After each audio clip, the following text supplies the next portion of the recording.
Hi guys, so in my last two videos I said that eventually I'd be doing a Blu-ray update, and only till recently did I sort of get enough Blu-rays worth doing a video on. You get sort of a couple here and there, but they're never enough to sort of make a video, and they're all sort of like films that, sort of like just basic stuff that no one's really interested in hearing or me talking about, and stuff that they've heard so many times. But recently there was a 50% off sale at the Barnes & Noble. I picked up more than I was planning on picking up. I picked up just north of 15 Blu-rays, I think. I'm not going to show them all in this video. I just wanted to show you the ones I've seen, because there's no point in me showing you a film that I haven't seen. It's just like, here's the packaging, you've seen all that. So these are the ones I've seen. I had some of them I hadn't seen before I'd pick these up, but most of them I had already seen, and I just wanted a nice edition of the film. So yeah, let's start with the first film, Lost in America. I think this is Albert Brooks' only film. It's certainly the only film that he's directed, written and acted in.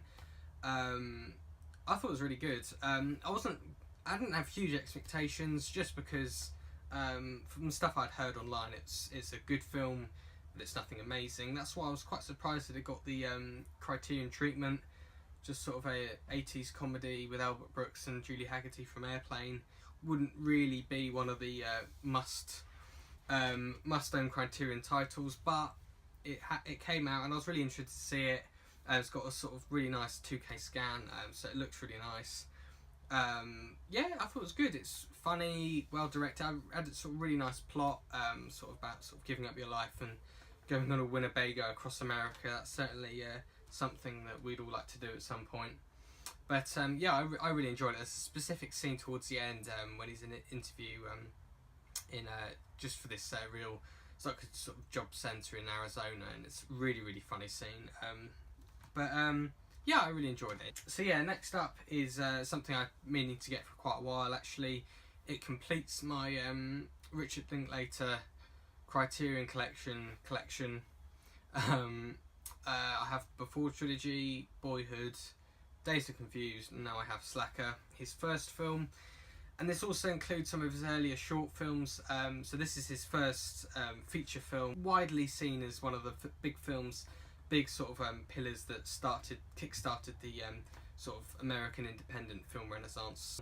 He later went on to do Dazed and Confused in 1993, and that was the sort of that was his big sort of kickstart. He was becoming a bit more of a tour de force in American cinema.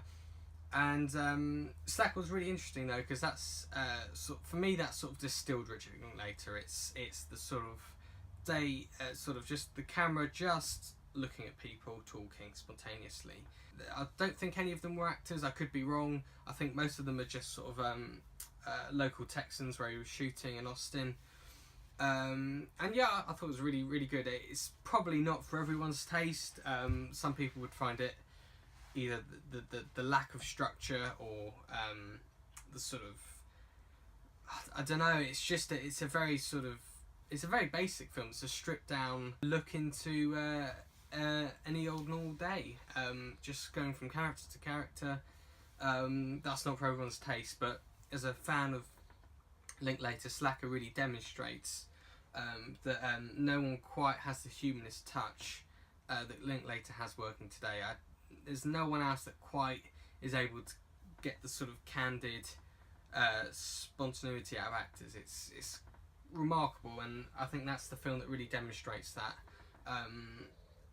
Yeah, I really enjoyed it. It's a good asset to my collection, I think. Although, as I said, if you're going into Linklater having not seen any of his films, I'd probably start with either the Before Trilogy or Boyhood. I think would be his most accessible films. So next up is Ugetsu, which, like Lost in America, are two brand new Criterion titles. They've only just come out. In fact, Lost in America came out when I was in America, so they were great to have in 50% off. Ugetsu by Kenji Mizoguchi, widely considered one of the best Japanese films of all time. I'd probably put it in the sort of top 5 Japanese films, alongside Harakiri, Late Spring, Tokyo Story, Seven Samurai, all of those sort of films. But Ugetsu's just a beautiful film. Sort of a film about sort of war and family in the backdrop of 16th century Japan. Just a beautiful film. I'd highly recommend it. It's only about 90 minutes long. Very, very just powerful experience, and the beautiful 4K scan on this absolutely looks incredible for a film made, you know, sort of 60, nearly 70 years ago. It's absolutely amazing. Definitely worth picking up. Next up is Scanners, which is a David Cronenberg film. Actually surprising that this came out on Criterion. It's not, again, like Lost in America, it's not something that they normally do. I know they got Videodrome out as well, which had a really nice edition. I was going to buy it, but I decided at this over Videodrome. Really like this film. Classic sort of, it is 80s, yeah, 81. Classic sort of 80s Cronenbergian body horror, I think is what they call it. Really cool film.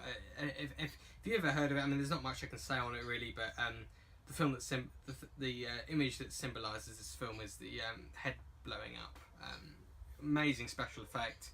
It's probably got millions of views on YouTube, but that's where this film's remembered from. But I can always watch this film. It's great 80s horror. Next up, widely considered one of the greatest films of the 21st century, Wong Kar-wai's In the Mood for Love.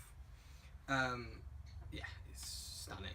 It's one of the best films, easily of the 21st century, probably beyond that. The way Wong Kar-wai shoots the film, and his sort of the way he uses music as well, with this in this very sort of enclosed scenes. Most of the film takes place in this sort of apartment complex in China, so in a way it feels quite confined, but the use of music is just incredible, and the amount of sort of emotions that he manages to sort of muster from these actors is incredible. It's cinematic artistry, you know, at its highest form. I can't remember what the music from this film is called, but it's on YouTube.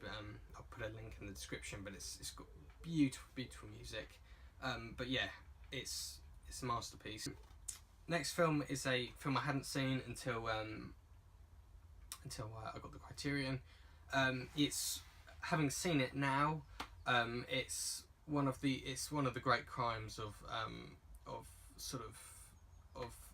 cinema, is the fact that this film has not had its proper treatment until last year, and that is A Bright Summer Day by Edward Yang, 1991, I believe. Now, I'd seen a fair amount of Edward Yang. The two big ones are Taipei Story and Yi Yi. Yi Yi is probably his most sort of international film. It's the one that most people recognise when they hear the name Edward Yang. But Bright Summer Day is undoubtedly his best film. It is, for my money, one of the best films ever made. And the fact that this film hadn't had a decent remaster or anything beyond its sort of VHS format is just shocking. It's a 4-hour huge character study, and it's just perfection. And the fact that I'll put some images up now of the comparison between the Criterion remaster and the old VHS copy, and they look like completely different films.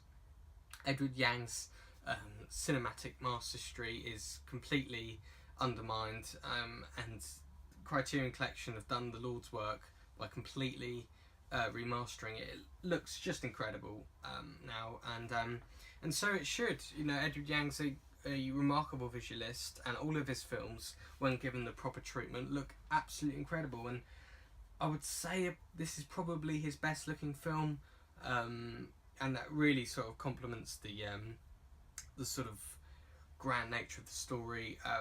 It's just marvellous. It's 4 hours long, so it's probably one of the longest films I've seen, certainly in a while.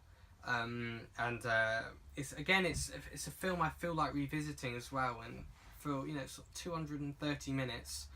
I didn't think I'd say that, but it's just incredible. I'm so glad Criterion have released it in such a great format.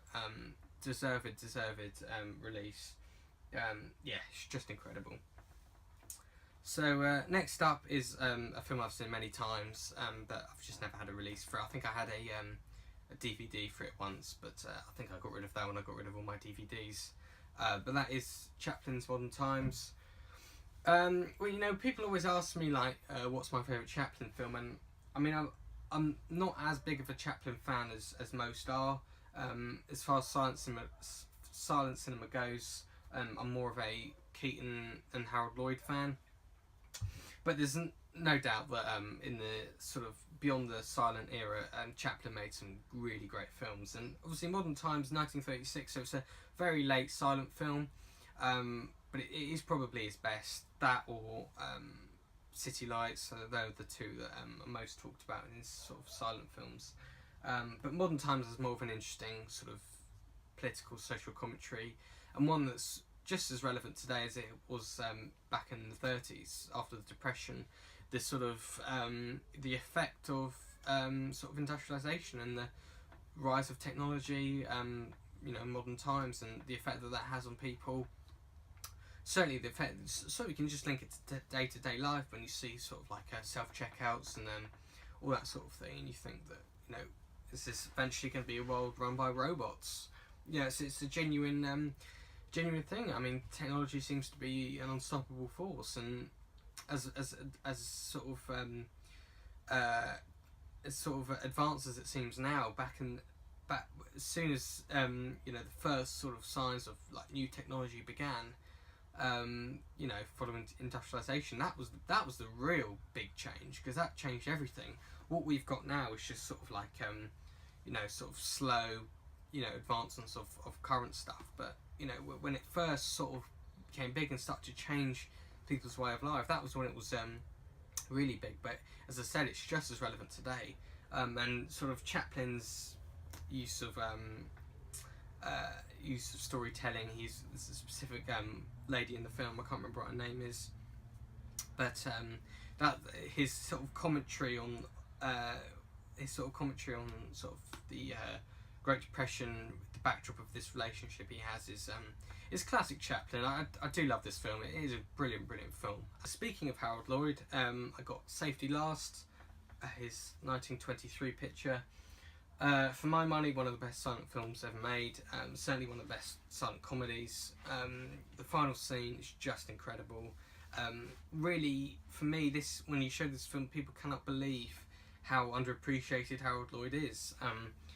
Part of that trio, Buster Keaton and Charlie Chaplin, but completely steamrolled by both of them, and Chaplin steamrolled Buster Keaton. So it was almost like a hierarchy of silent stars. But Safety Last is just brilliant. I can watch it any day. Like Buster's great work, it's just so accessible. Like any mood you're in, stick one of those films on, and you'll be set. I love Safety Last. It's brilliant. Also picked up The Freshman, which is the film only 2 years after Safety Last, and you can see the influence this had straight away.